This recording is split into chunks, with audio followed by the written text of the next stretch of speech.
हमें तीन चीजों के नाम याद रखने हैं, सोडियम आयन, पोटेशियम आयन और एनसीपी यानी नेगेटिवली चार्ज प्रोटीन। ये है न्यूरॉन। ये न्यूरॉन का कौन सा पार्ट है? एक्सॉन पार्ट है, जिसे हम एक्सोनल पार्ट कहेंगे। एक्सॉन के मेम्ब्रेन को हम क्या कहेंगे? एक्सोनल मेम्ब्रेन कहेंगे।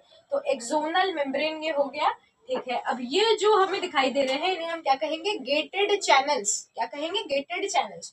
जो कैसे होंगे? Selectively permeable. सिलेक्टिवली परमिएबल का मतलब क्या हुआ कि कुछ चैनल जो है वो सिर्फ सोडियम को अंदर या बाहर आने जाने देगा, कुछ पोटेशियम को, और कुछ एनसीपी यानी नेगेटिवली चार्ज प्रोटीन्स। मतलब इन तीनों के हिसाब से एक्सोनल मेम्ब्रेन पर चैनल्स बनाए होंगे जो उन्हें अंदर या बाहर आने जाने देंगे, ठीक है। अब देखते हैं कि रेस्टिंग स्टेज में जो एक्सोनल मेम्ब्रेन है किसके लिए परमिएबल होता है, ठीक है। अब अंदर जाने की बात करेंगे तो एक्सोप्लाज्म के अंदर जाने के लिए पोटेशियम चैनल्स जो है वो खुले रहेंगे। मतलब हाई अमाउंट में पोटेशियम जो है वो बाहर से अंदर जाएगा यानी एक्सोप्लाज्म में जाएगा, ठीक है।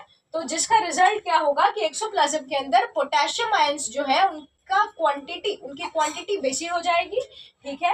वही सोडियम की बात करेंगे तो आउटसाइड ऑफ एक्सोनल मेम्ब्रेन यानी आउटसाइड ऑफ एक्सॉन से अंदर जाने के लिए इनके चैनल्स जो है वो नियरली इम्परमिएबल होंगे। मतलब कुछ एक दो सोडियम आयंस ही जो है वो अंदर जा पाएंगे, बाकी बाहर ही रह जाएंगे, ठीक है। अब बात करेंगे एनसीपी यानी नेगेटिवली चार्ज्ड प्रोटीन की। एनसीपी जो है वो पहले से एक्सोप्लाज्म में बहुत ज्यादा भरे हुए हैं।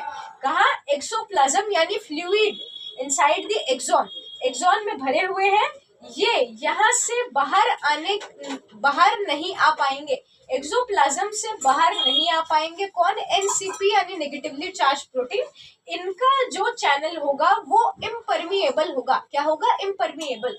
तो अब अगर इसका एंड देखें तो क्या हो गया? एक्सोप्लाज्म के अंदर जो है वो पोटेशियम आयंस बेसी है और नेगेटिवली चार्ज प्रोटीन्स बेसी है।